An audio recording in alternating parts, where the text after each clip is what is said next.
Permanecendo agora no tema do Ferenczi,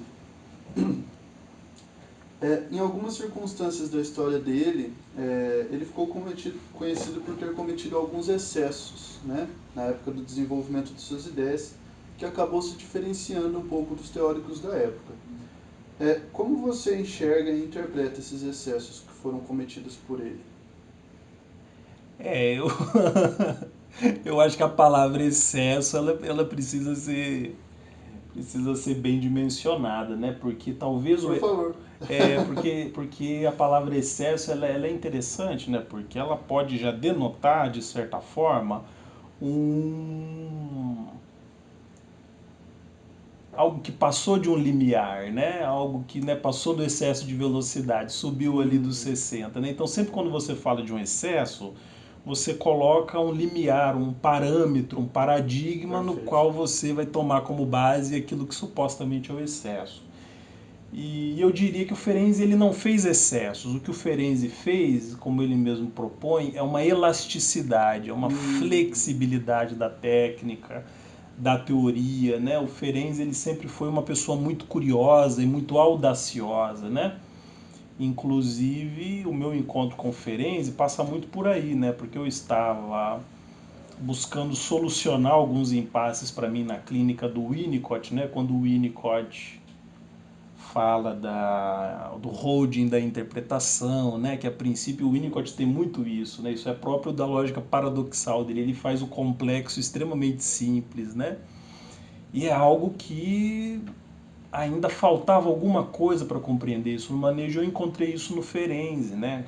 As problemáticas que o Ferenczi trazia para o manejo clínico nos casos graves, nos casos de traumas, o que ele chama de uma elasticidade da técnica psicanalítica, né? Que vem pela empatia, pelo sentir com, que é a importância da ternura, né? E o Ferenczi, então, ele sempre foi muito audacioso e curioso. Isso, inclusive, né, Gabriel, é, é uma marca do Freud. uhum, Né? Isso é bem interessante, porque eu, por exemplo, gosto muito ali daquele primeiro momento da obra do Freud, porque é o momento em que Freud abandona os métodos, né? O método, né, catártico, da pressão na testa, chega na associação livre. Então, Freud, quando a gente vê o Freud nos ensinando essa passagem dele da técnica e do manejo clínico, é muito bonito, porque o Freud fala, olha, eu não consigo hipnotizar, isso aqui para mim não dá, eu estou errando aqui, eu vou precisar inventar um outro método, né? E quando Freud fala isso, Freud o tempo todo ele abandona conceitos, volta em conceitos, né? Em nenhum momento a gente fala, pô, Freud, você não acha que você se excedeu aí nesse negócio que você fez, exato. né? Porque, ou então falar, nossa, Freud, você abandonou a teoria do trauma, depois você retomou, né? Você não para quieto,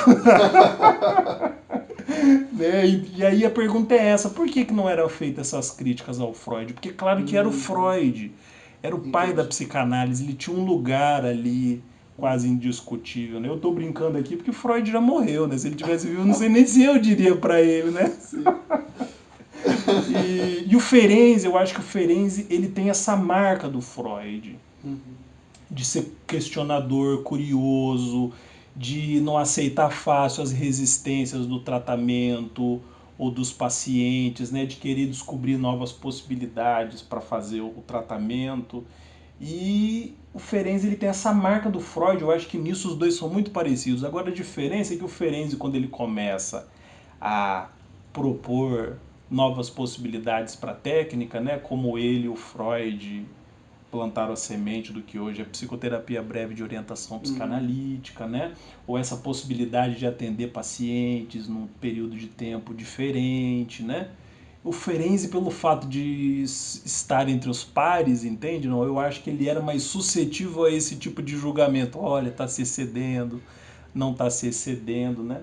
Inclusive, eu estava lendo um texto ontem por um curso que a gente vai ter agora essa semana sobre trauma, em Ferenczi e Winnicott. Eu estava lendo justamente um texto dele que se chama Análise de Crianças com Adultos, que é um texto que o Ferenczi apresentou, olha que engraçado, no 75º aniversário do Freud. Então Freud fazendo 75 anos, o Ferenczi foi convidado a fazer uma Olha fala só, e ele começa falando sobre isso. Muito lindo esse que texto. interessante. Ele começa falando, olha, eu estou me perguntando por que eu estou aqui. Se eu estou aqui porque eu estou com Freud desde o começo, eu acho que não é justificativa, porque tem muita gente que está há mais tempo. Se eu estou aqui porque eu sou íntimo do Freud, também não é justificativa, porque tem gente mais íntima que eu. Eu acho que eu estou aqui hoje porque eu sou a prova de que o Freud ele não é ortodoxo, ele não é intolerante, Olha ele é só. mais flexível do que a gente imagina, porque desde o começo eu proponho inovações da psicanálise e eu e Freud a gente nunca rompeu. A gente, né, eu estico a corda, mas eu tô aqui, né, e vocês me convidaram, e isso é a prova de como Freud ele tinha também ao mesmo tempo, que gera conflito, é claro, né, por que não? Mas como Freud também admirava esse lado do Ferenczi, né? Então eu acho que ele era curioso, audacioso, e estudar a obra do Ferenczi, os textos do Ferenczi, para nós que estamos na prática clínica, é um bálsamo maravilhoso, porque ele problematiza a nossa escuta, ele problematiza às vezes até onde os analistas e os psicólogos precisam tomar cuidado, que ele chama por exemplo, a hipocrisia do psicólogo e do analista, né? O Olha só. analista fanático por associação. Tem coisas maravilhosas Hum, que ele traz e ele criticava. Então, eu acho que não são excessos, pelo contrário, né? É muito de uma sede pela ciência, pela melhora e por levar essa psicanálise que é uma ciência que tanto nos agrada, tanto ajuda os nossos pacientes e que, né, nos desperta tanta curiosidade, levar ela ao máximo expoente, né? Então eu acho que isso é digno de admiração, né? que legal. Muito interessante. Muito bom mesmo.